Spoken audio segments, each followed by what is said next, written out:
तस्मै श्री चैतन्य मनोभीष्टं स्थापितं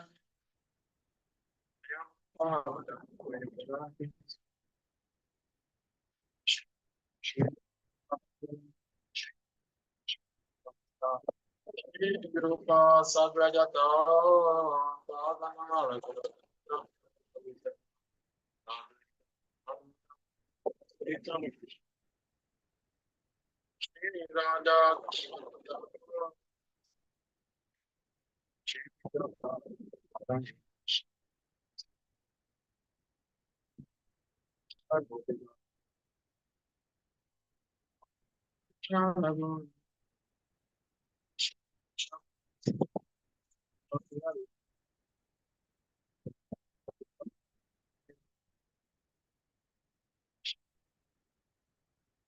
Shri Krishna Chaitanya Prabhu Nityananda Shri Advaita Shivasari Gaur Bhaktivinoda Hare Krishna Krishna Krishna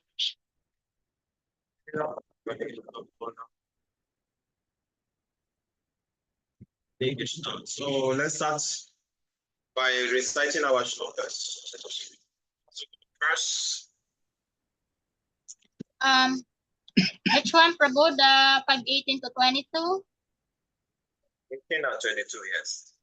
Yeah, the verse 18 is the last day today. Yeah. The verse 18 is the last day today.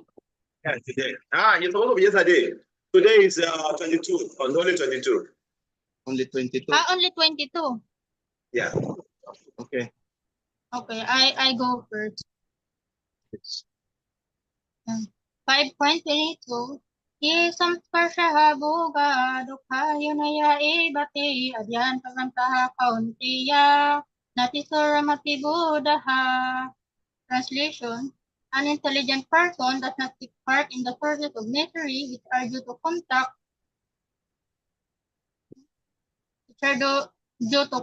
with the material senses. O son of Kunti, such pleasures have a beginning and end, and the wise man does not delight in them. Hare Krishna.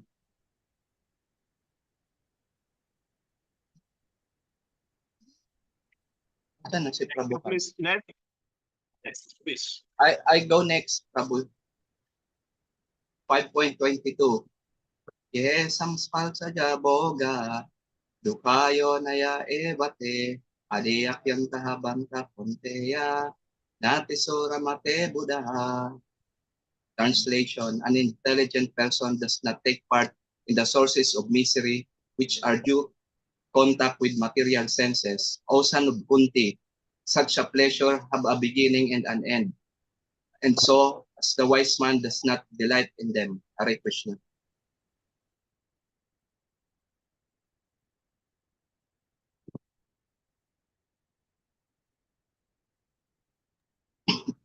Prabhu.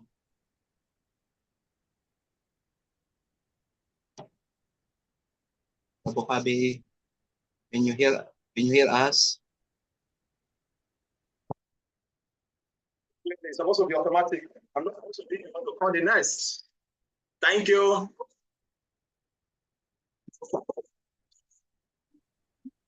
Okay, I'll go next, Prabhu. Thank you. Okay. Chapter 5, rather, text 22. Yeh samsparsha chaboga dukhayana evate adyantavanta kaunteya nateshuramete buddha. Translation: an intelligent person does not take part in the sources of misery which are due to contact with the material senses. O son of Kunti, such pleasures have a beginning and an end, and so the wise man does not delight in them. Hare Krishna.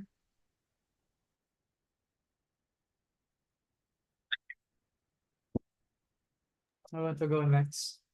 Chapter 5, text 22. Yehi samsparsaya boga dukha yanaya evate adyanvantaha kaunteya nateshuramate buddha.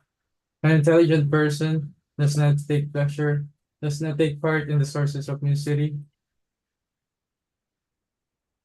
which are due to contact with the material senses. O son of Kunti, such pleasures have a beginning and an end, and so the wise man does not delight in them. Next. I'll go Prabhuji. 5.22. ये हि संस्पर्शजा भोगा दुःखयोनय एव ते आदि अन्तवन्त कौन्तेय नातेषु रमते बुद्धः.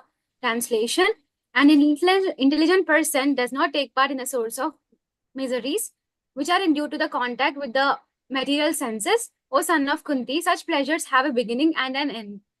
So the wise man does not delight in them. Hare Krishna. Me next, Prabhu. Chapter 5, verse 22. Ye samsparsha boga dukkayunaya evate adyantavanta konheya nate shuramate buddha. Translation: An intelligent person does not take part in the sources of misery. What's next? Forget again. I'll repeat it again. An intelligent person does not take part in the sources of misery, which are due to the contact with the material senses. O son of Kunti, such pleasures have a beginning and an end, and also the wise man does not delight in them. Hare Krishna.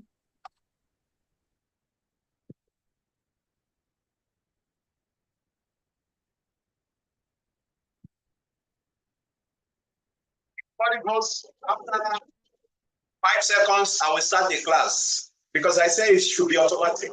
Please take your turn and just go.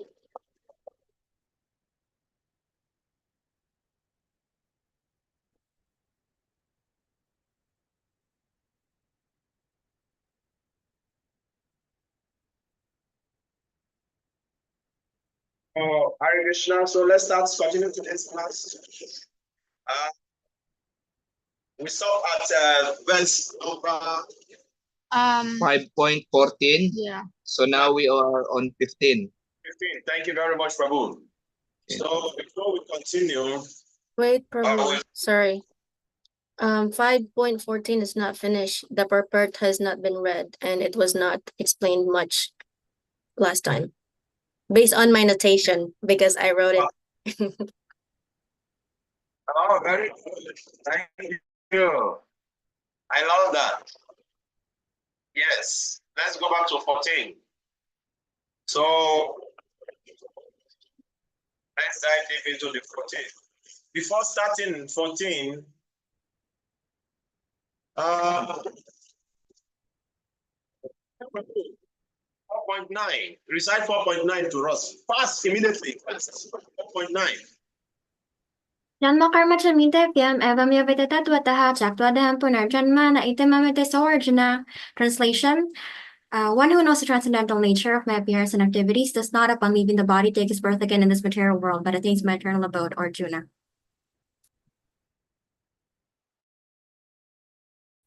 You know, I said, Ryan Prabhu, you are so enthusiastic, you did it. Thank you. Prabhu,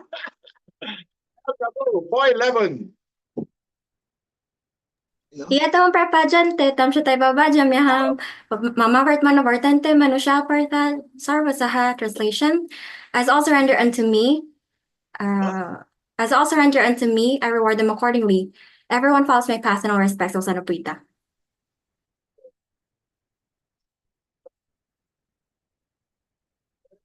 Jive.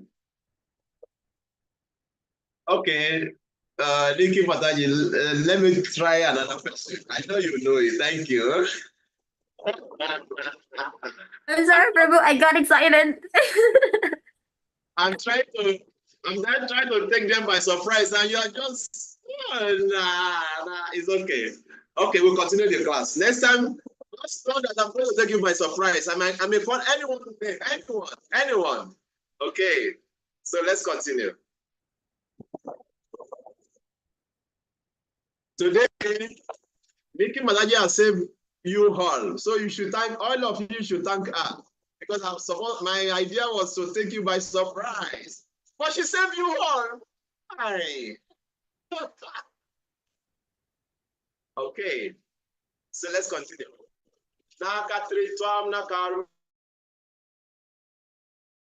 Mani lokasya srijati prabhu nakarma phalam samyogam swabhavastu pravadate. The embodied spirit, master of the city of his body, does not create affinity, nor does he induce people to act, nor does he create the fruit of it. All this is enacted by the force of material nature. Yeah, we discuss about it. Okay, thank you. So let's read the reports. Wants to read? Okay, I read, Prabhu. Yes, please. The living entity, as will be explained in the 7th chapter, is one of the energies of natures of the Supreme Lord, but it is distinct from matter, which is another nature called inferior of the Lord. Somehow, the superior nature, the living entity, has been in contact with material nature since time immemorial. The temporary body or material dwelling place which he obtains is the cause of varieties of activities and their resultant reactions. Living in such a conditional atmosphere, one suffers the result of the activities of the body by identifying himself in ignorance with the body. It is ignorance acquired from time immemorial that is the cause of bodily suffering and distress. As soon as the living entity becomes aloof from the activity of the body, he becomes free from the reaction as well. As long as he is in the city of the body, he appears to be the master of it. But actually, he is neither its proprietor nor controller of its action and reactions. He is simply in the midst of material ocean, struggling for existence. The waves of ocean are tossing him, and he has no control over them. His best solution is to get out of the water by transcendental Krishna consciousness. That alone will save him from all turmoil. Hare Krishna. So, so which verse did we say is connected to this verse on that day? 327. 327. Who wants to say the mantra without looking the book?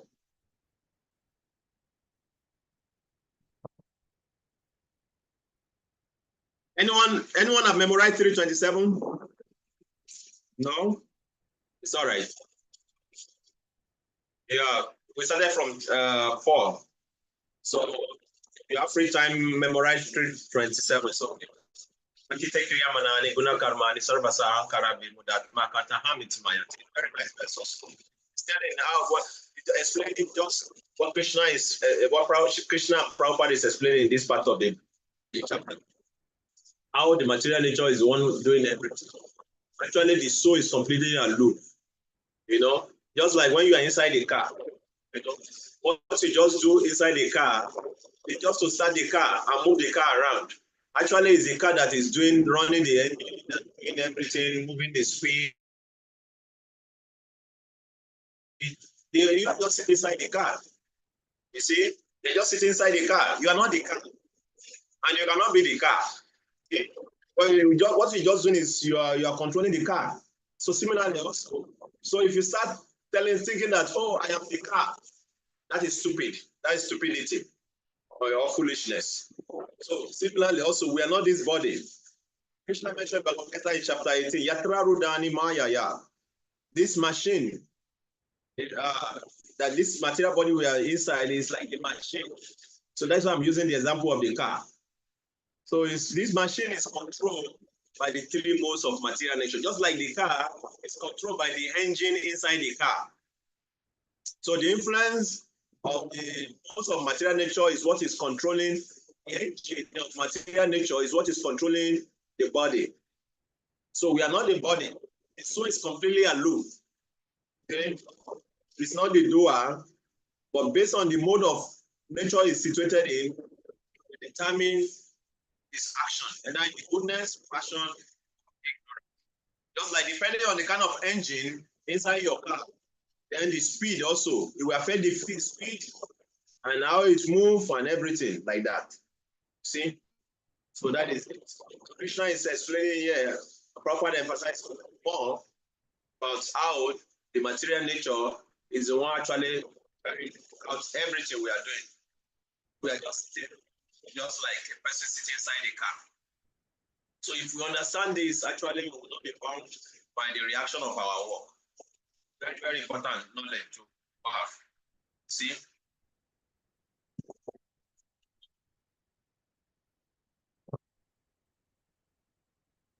the next verse.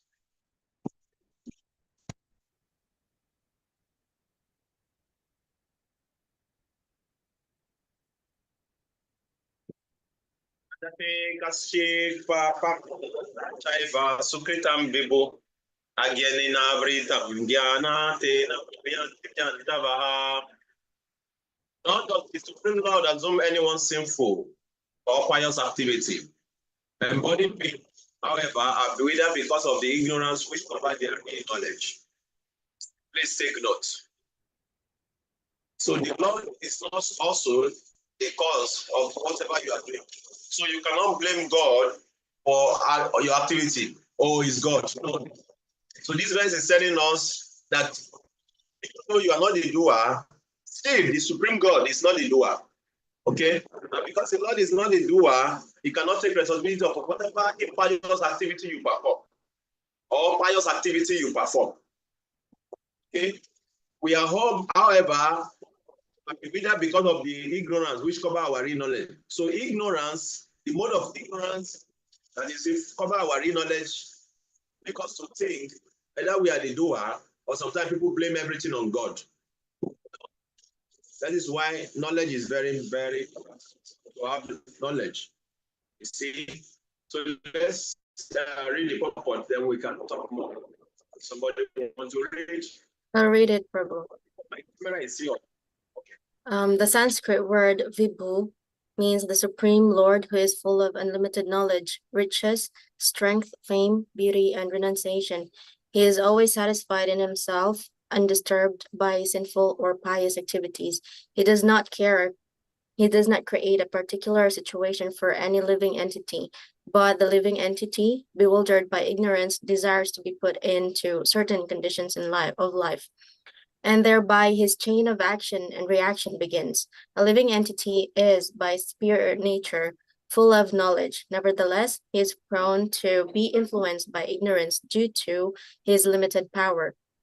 The Lord is omnipotent, but a living entity is not. The Lord is Vibhu, or omniscient, but the living entity is Anu, or atomic. Because he is a living soul, he has the capacity to desire by his free will. Such desire is fulfilled only by the omnipotent Lord. And so, when the living entity is bewildered in his desires, the Lord allows him to fulfill those desires. But the Lord is never responsible for the actions and reactions of particular situation, which may be desired. Being in a bewildered condition, therefore, the embodied soul identifies himself with the circumstantial material body and becomes subjected to the temporary misery and happiness of life. The Lord is the constant companion of the living entity as Paramatma, or the super soul, and therefore he can understand the desires of the individual soul as one can smell the flavor of a flower by being near it. Desire is a subtle form of conditioning for the living entity. The Lord fulfills his desire as he deserves. Man proposes and God disposes. The individual is not, therefore, omnipotent in fulfilling his desires. The Lord, however, can fulfill all desires, and the Lord, being neutral to everyone, does not interfere with the desires of the minute, independent living entities. However, when one desires Krishna, the Lord takes special care and encourage one to desire in such a way that one can attain to him and be eternally happy. The Vedic hymns therefore declare Esha uhe eva sadhu karma karayate tam yam ebyo lokebya onishishate Esha u eva sadhu.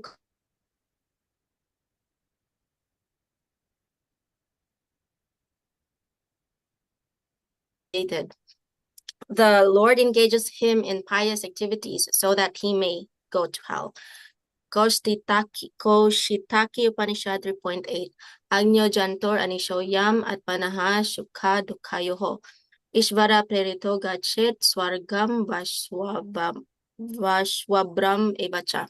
The living entity is completely dependent in his distress and happiness. By the will of the Supreme, he can go to heaven or hell, as cloud is driven by the air. Therefore, the embodied soul, by his immemorial desire to avoid Krishna consciousness, causes him his own bewilderment.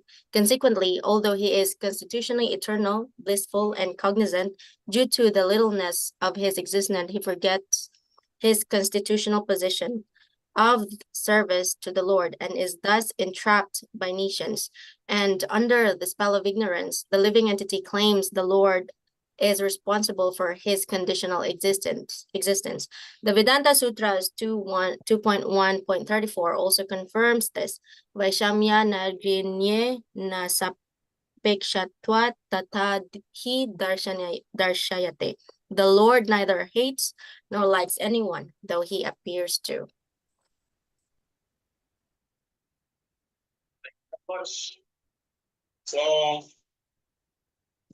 second off, our design is what is helping us here.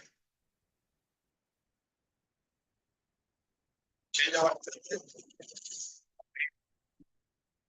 desire to gratify our senses to remain bonded here. There's nothing. Only there to fulfill our desires.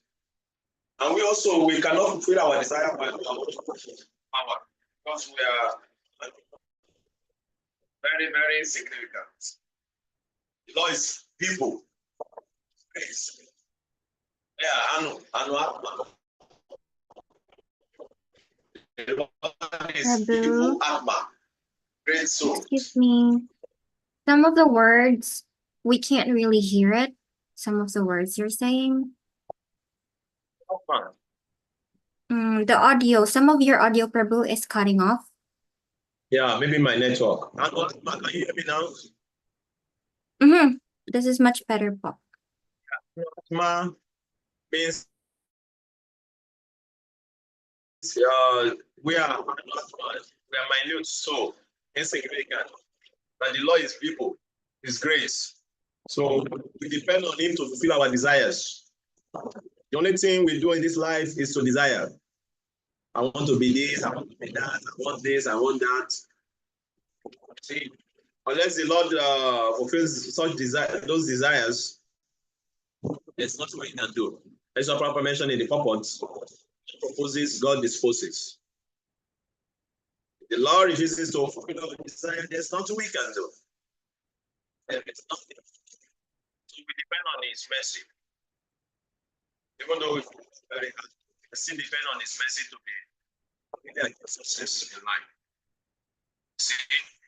So that is why we have to understand that our desire, due to our free will, bounding us to this world. So we have to purify our desire. That's the same question also. We have to purify our desires.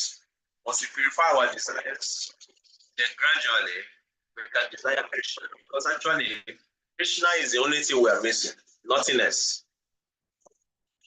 When we desire Krishna, and our desire becomes purified,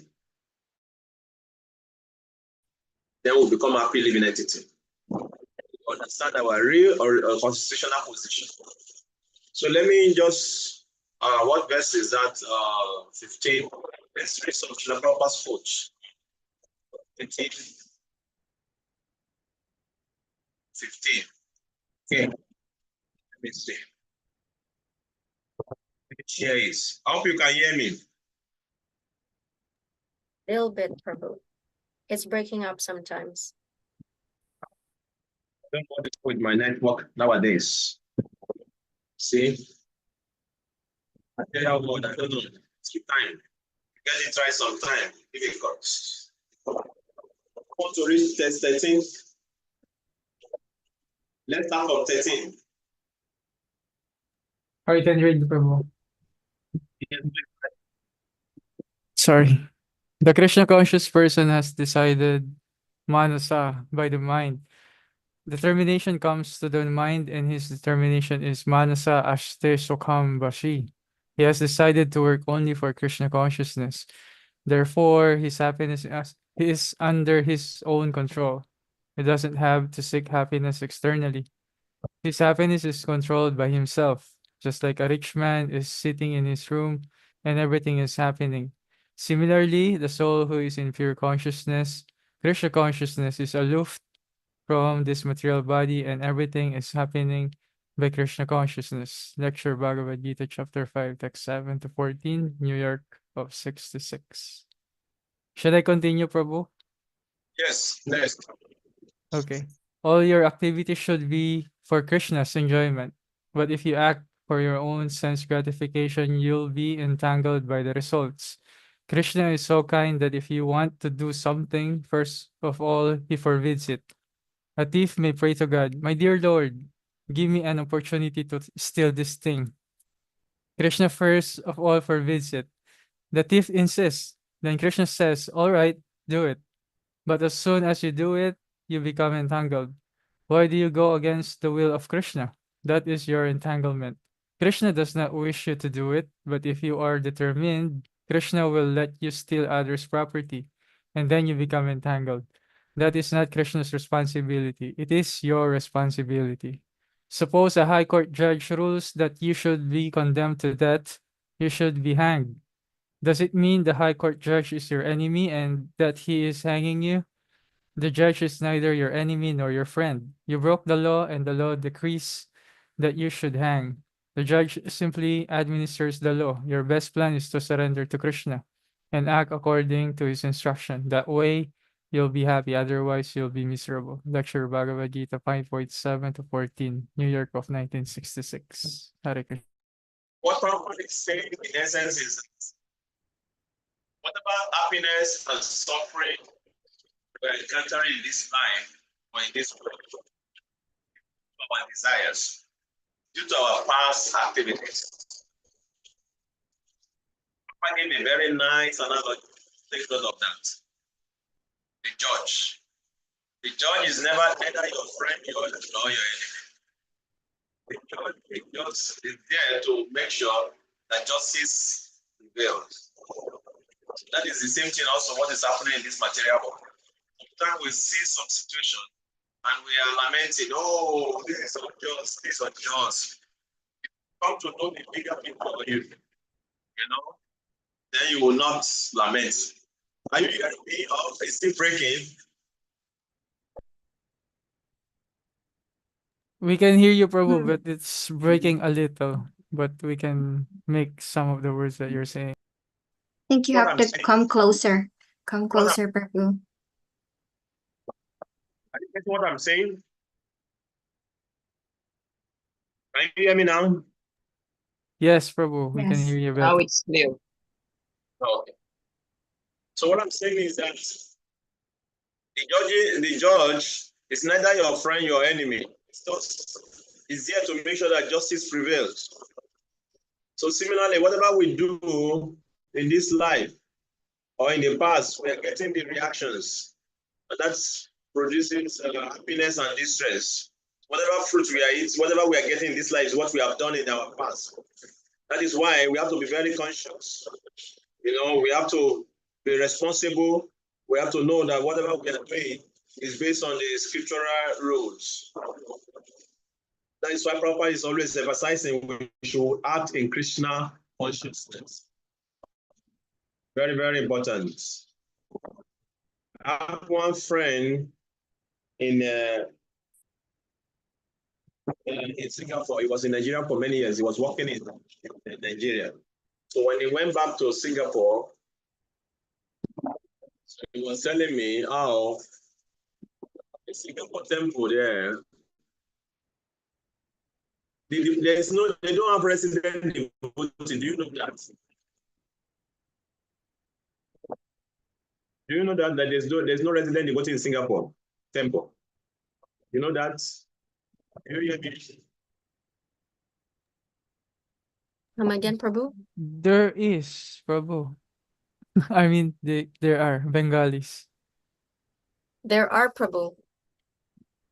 But I've mo- met No. some of them. but most of them are like most of the large community of, I think, different sampradayas. But I did met some Bengalis. One, two devotee taking care of devotee, temple, or whatever. But majority of the congregation is more of working grihastas.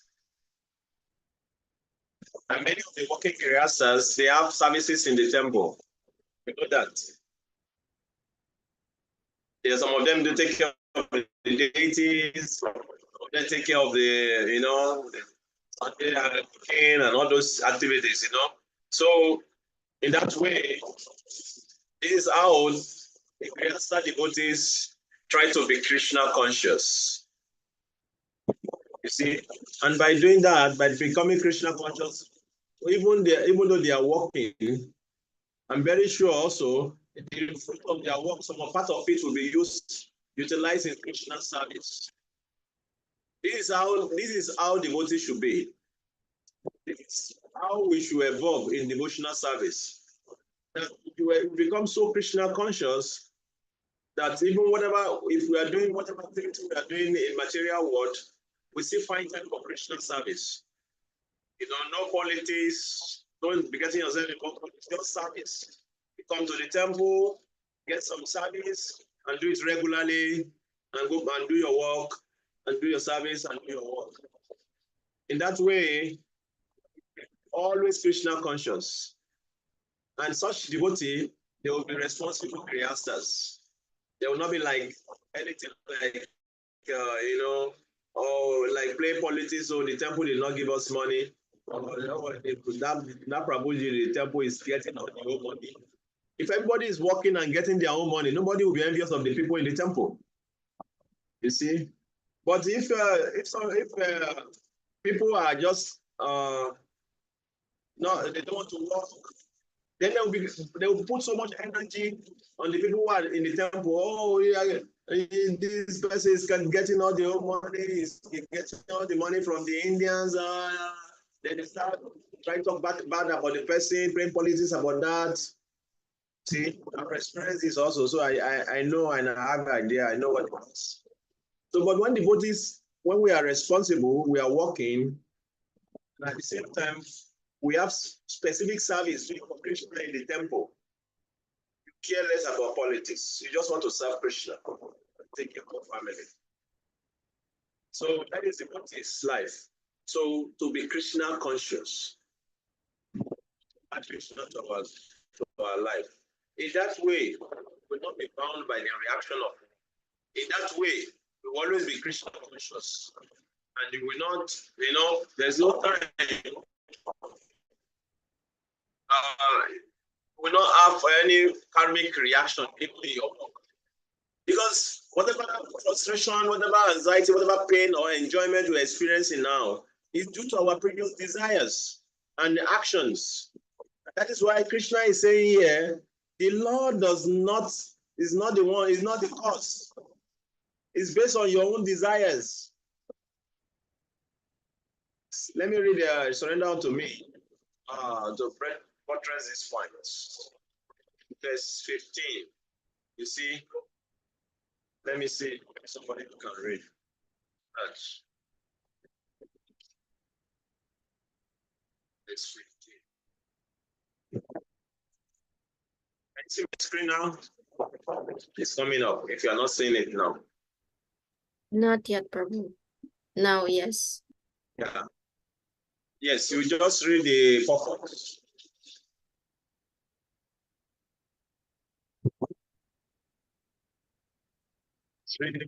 Krishna is beginning to further the progression of transcendental knowledge, which will take us from knowing ourselves as souls to our becoming liberated through surrender to the super soul. Basic transcendental knowledge allows us to understand what we are, not our bodies. Now we understand that the modes of nature control our bodies. Both the modes and the living entities are controlled by the super soul. Although the super soul is ultimate controller, he is not responsible for the living entity's activities or their reactions. To say that because the living entity is not ultimately the doer, he is not responsible for his actions and reactions, is to present Mayavada philosophy. The living entity cannot be considered completely aloof. Srila Prabhupada writes,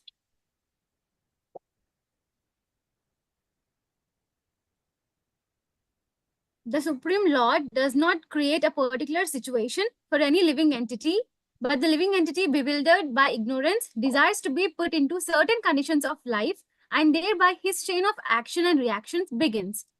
A living entity is, by superior nature, full of knowledge. Nevertheless, he is prone to be influenced by ignorance due to his limited power. The living entity must accept responsibility for his own actions. The Srimad Bhagavatam purport to 10.87.25 states, although the soul is in truth both conscious and active, the proponents of Sankhya philosophy wrongly separate these two functions of the living force, Atmani Yecha Bidam, ascribing consciousness to the soul, Purusha, and activity to the material nature, Prakriti. According to the Sankhya Karika 19 to 20, Tasmat cha viparyasyat siddham shaktiswam purushasya kaivalyam madhyastayam drashtravam akratar bhavascha.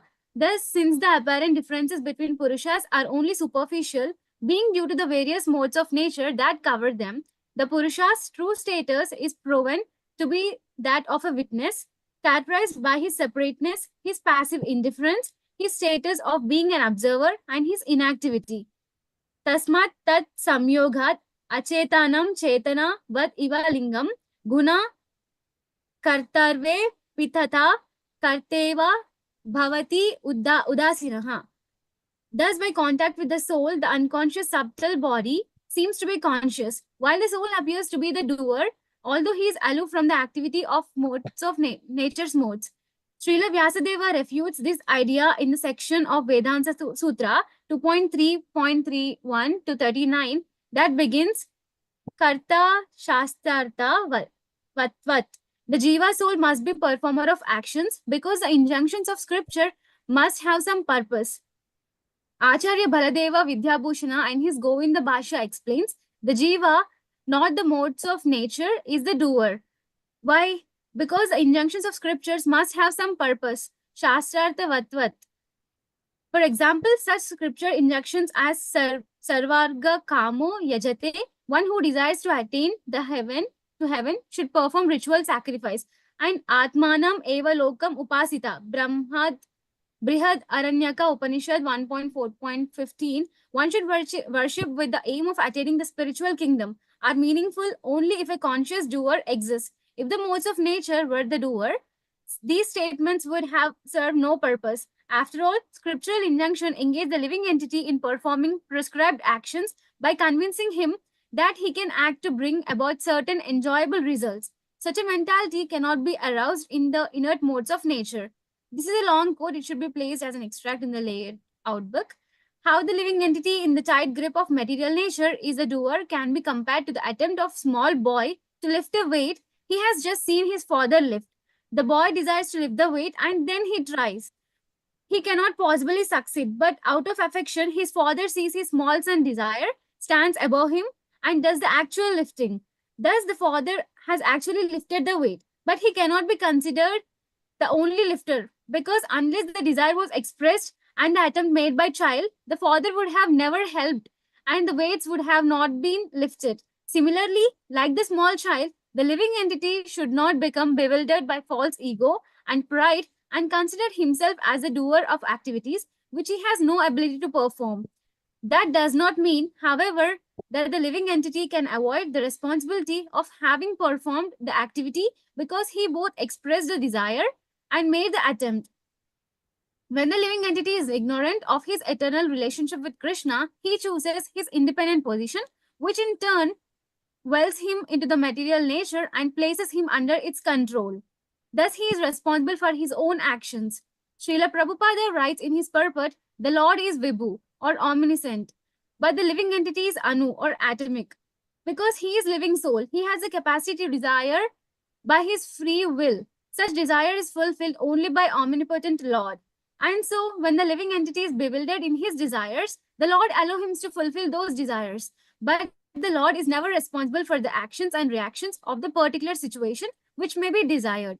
Being in a bewildered condition, therefore, the embodied soul identifies himself with the circumstantial material body and becomes subjected to the temporary misery and happiness of life. The Lord is the constant companion of the living entity as Paramatma, or the super soul, and therefore he can understand the desires of the individual soul And as so, one can smell the flavor of the flower by being near to it. Desire is a subtle form of conditioning for a living entity. The Lord fulfills his desire as he deserves. Man proposes and God disposes. The individual is not, therefore, omnipotent in fulfilling his desires. The Lord, however, can fulfill all desire, and the Lord, being neutral to everyone, does not interfere with the desires of the minute independent living entities. However, when one desires Krishna, the Lord takes special care and encourages one to desire in such a way that one can attain to him and be externally happy, eternally happy.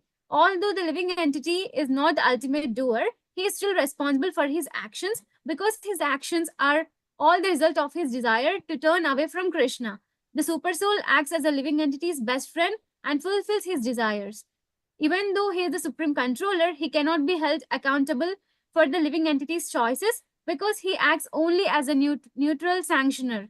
The supersoul is neutral and therefore not responsible. He does not accept the living entity's good and bad reactions. This is knowledge. The result of understanding this point is described in the next verse. Hare Krishna. Much. Very long explanation. But there's one thing, can you hear me? Yes, Prabhuji, we Yes, can hear Prabhu. you. There's one thing I want us to understand from the purport. Very, very interesting. The argument of Baladev Vidyabhushana. When you say the living entity is not the doer, that does not mean that we can go and start doing whatever we like. You say, oh, Krishna, I'm not the doer, no. No, that is not the point. Because we are still going to be responsible for both suffering and enjoyment of all our activities. Means that somehow or the other, we are the doer because of our desires. So the nature and the Supreme Lord just act as ingredients to fulfill our desire. See? So, because at the end of the day, David gave a very nice argument. If you desire to go to heavenly planets, and by following the scripture, you are asked to perform a particular jagya, so that is action. So based on your knowledge, then you act, then you get a result. So that is why ignorance is the cause of our suffering. Ignorance is the cause of sinful life. Ignorance is the cause of conditioning. When we become enlightened, when we are in knowledge, then we will know that we are supposed to take responsibility of our desires. Because our desire produces the reaction of suffering and enjoyment in this life. Just for example, you desire to become a doctor. See, on your own, you cannot be a doctor. You see, you need your parents to pay your school fees. You need teacher to teach you. But for you to become that doctor, to become good, that desire has to be there. You decide to be a lawyer. On your own, you cannot become a lawyer. You just have to desire. Then your parents send you to school because of your desire. Then you have a teacher who will teach you. Then if you don't take it serious, or if it's not your desire, you may not take it serious and you'll not become a good lawyer. But if it's your desire, and that desire is based on knowledge, you take it very serious and you become a good doctor or lawyer, or you become a good accountant or whatever. So the desire of the living entity is what produces either enjoyment or suffering in this life. That is why ignorance is the cause of suffering. Ignorance is the cause of sinful life. That is why knowledge is very, very important. Very, very important, because whether we are the doer or we are not the doer, we are still responsible for the reaction of our activities. Even though if we are not the direct permitter, the Lord is there to permit it ultimately. Just like Papa gave a very nice example in the purport. Somebody desire may desire particular thing. And the Lord may not want to give you know that this is going to bring you suffering. But if you become adamant and strongly desired, I want it, I want it. Okay, so be it. So you see people, they become, strong determination. You see motivational speaker, they started talking about, oh, you just determine, you have to be determined, you fail, and you continue. Yes, you don't know why. If you continue, yes, you become successful. That is it, because it permits it eventually. So whatever we desire ultimately comes to pass. And that is why we have to be in knowledge so that we can desire things that will not put us in bondage. Just for example, Dhruva Maharaj, he desired to have a kingdom that is greater than his great-grandfather. On his own, he cannot achieve that. He cannot achieve that. That is why the more purified you become, the more bigger thing you desire. The more impossible things you can desire. Like desiring to go back to the kingdom of God, you have to be purified before you can have that conception in your mind. Many people, they don't care about it, they don't even think about it so much because their mind is not purified. So they don't see it as a possible thing. They don't care. You see? So when your mind becomes pure and clear, then you can think, you can have desire for impossible things. Then you can be able to conceive impossible things. Prabhupada told us that he had only one disease. What was Prabhupada's disease? He cannot think small. That is because Prabhupada knows, he knows his father, he knows who Krishna is. He knows that Krishna is the owner of the three worlds. If Krishna wants to fulfill your desire, nothing can stop it. If you desire something from Krishna, he can fulfill it. And nothing in this universe that Krishna cannot do. But for you to be able to think like this, you have to become purified. You have to be able to understand that Krishna is the supreme representative of Godhead, and he can do and undo. He's the supreme controller. He's the only one who fulfills everyone's desires. You have to be purified to come to this understanding. Because on our own, we cannot fulfill our desires. You see? So that is it. So desire is what is bringing us bondage. If we desire in the mode of goodness, liberation will become liberated. If we desire in the mode of ignorance, we become bound. And we go down, down, down. Okay? Any comments or contribution regarding this point?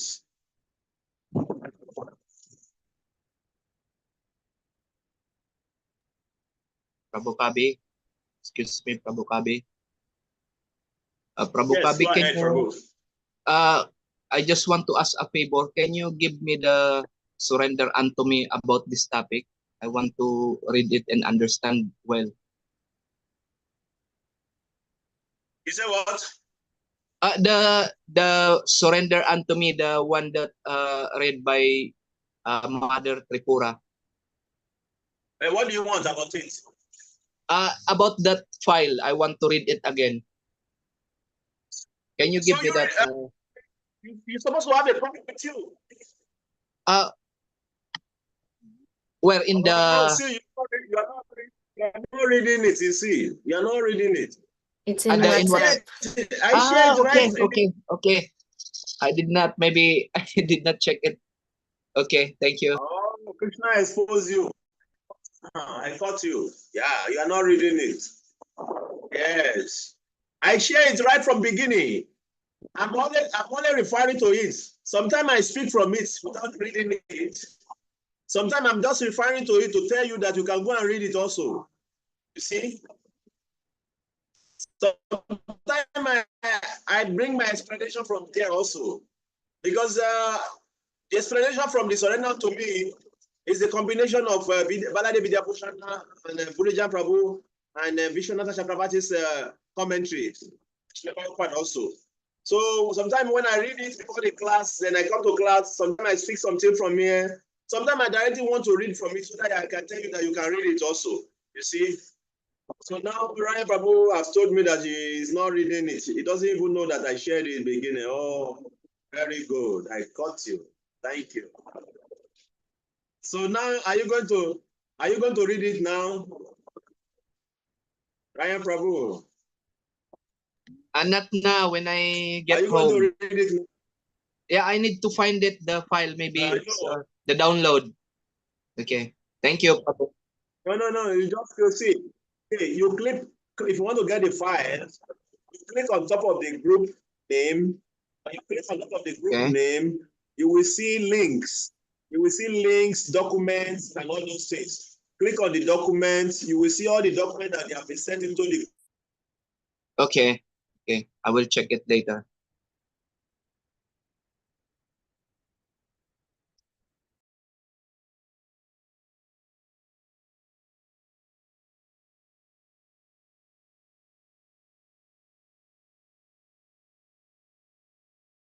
Group. You just see it. You will see it there, direct. You understand me? Can you help me?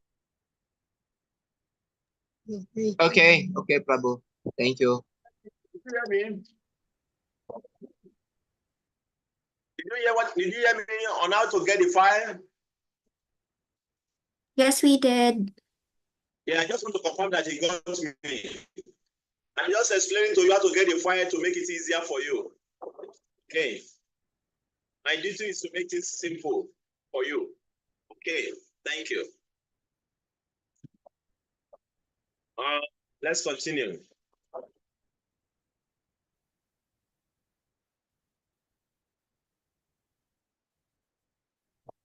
But let's go to 15 now. 16. Are we there? Can you see me? Yes, we can see Prabhu. Yeah, let's continue. Yanena tutar agyanam ye shabda shitan atmana deshamadite gyanam prakashayan param. Okay, Krishna is saying here, when however one is enlightened with knowledge, by which the nations is destroyed, there is knowledge reveal everything, as sunlight light up everything in the daytime. Can you all understand the importance of knowledge now?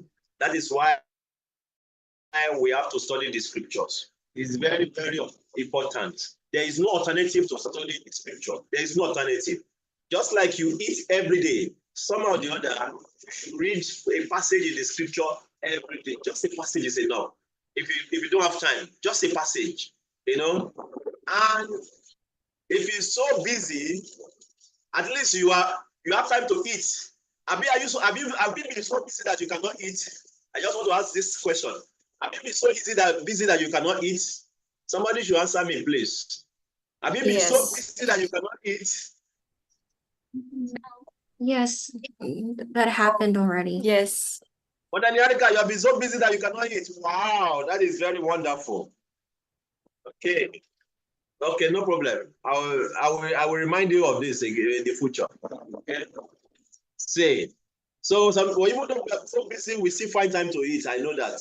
We even though if it is 15 minutes, 10 minutes, we find time to eat. Because if you don't eat, your intelligence will not function. See, when you are hungry, you cannot walk, you cannot think straight. Your intelligence will become so slow. I'm hungry. You'll be yawning like this. You cannot do anything unless you go and eat. Your boss will say, "Why are you yawning? Are you hungry? Why you take something?" You see? So if you don't eat, the intelligence doesn't think properly. So what I'm trying to say next is that I have some audio files. I have some audio books, which, like I say, my duty is to make things simple for you and for others who are interested. It's not by force. I have audio books. How many of you are interested in the audio books? Me, Prabhu. Very good. I have it already. Oh, Haribo. Yeah, you should be enjoying it. So, Ryan Prabhu, I can see that you are. I can see that you are sitting directly in front of Mother Rajeshwari's computer. Yes. Yes. You also open that computer. I have put the audio in the computer, and you put it inside your phone, and go home and enjoy it. Okay. Tomorrow, I will take it. And for those who have not gotten the audio books, when you come on Sunday, just remind me. I will give you the audio books directly. Audio books are very, very wonderful for those of us who are very busy. Okay, sometimes when you are eating, You can just sit down after in your work, we have break time. Just sit down 15 minutes as you are eating your food. You are relishing Shima Bhagavad Gita. You know, or you are relishing Chaitanya Charitamrita as you are eating.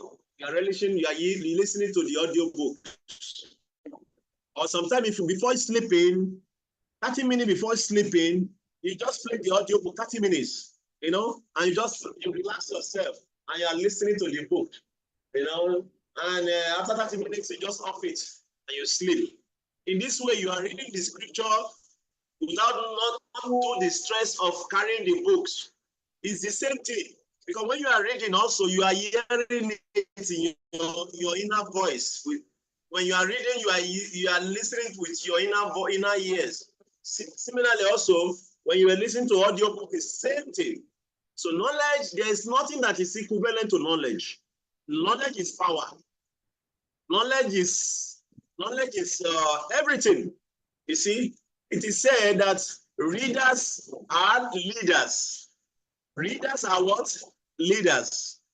Why some people who excel in this world, some of them have opportunity to go to a very high top class schools where they have high qualified professors.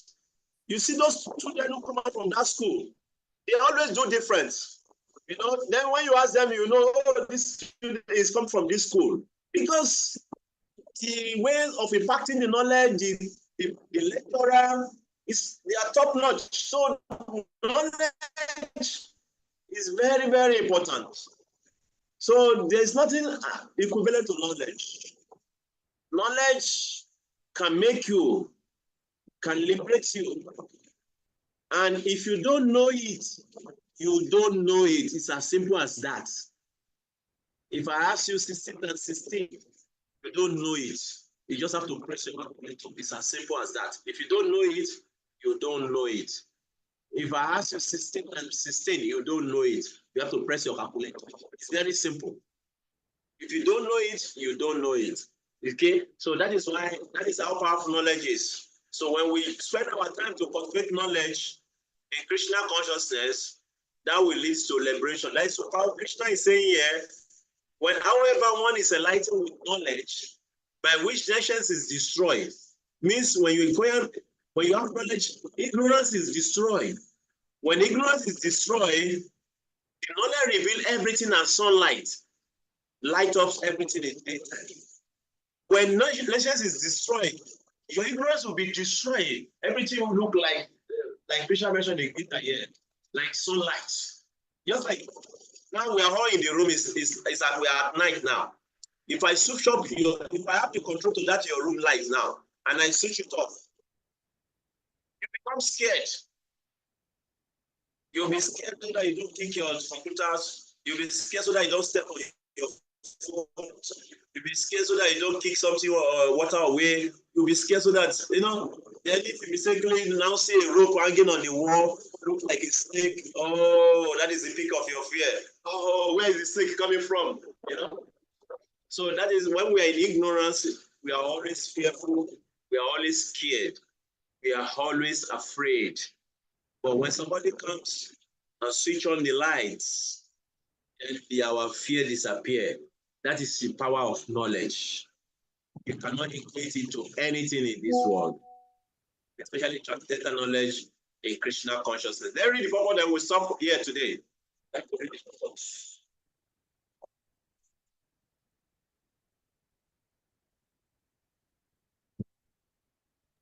Oh, you are wasting time to read the purport. Okay.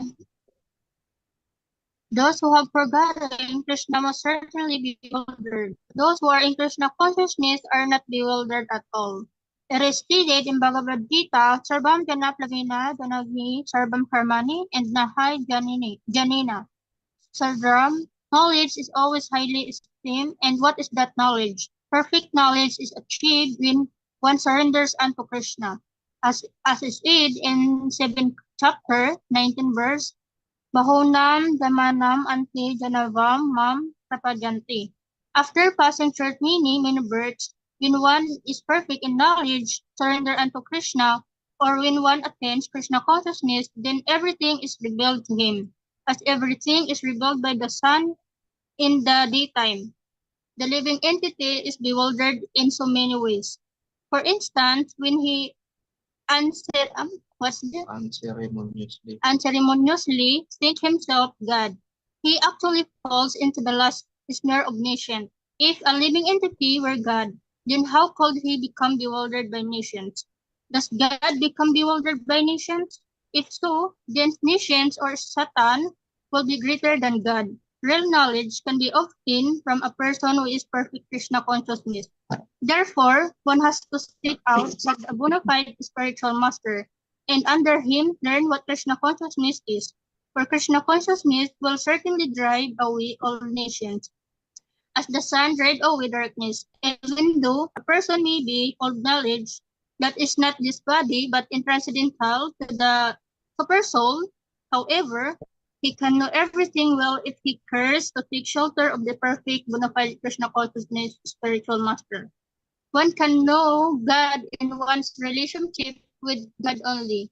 When one is actually meets a representative of God, a representative respect ordinarily paid to God because he has knowledge of God. One has to learn the distinction between God and living entity, Lord Shri Krishna. Therefore, stated in second chapter 2.12 that every living being is individual and that the Lord also is individual. They were all individuals in the past. They are individuals at present. And they will continue to be individuals in the future, even after liberation. At night, we see everything as one in the darkness, but in the daytime, when the sun is up, we see everything its real identity, which individuality, spiritual life is real knowledge. Hare Krishna. Thank you very much.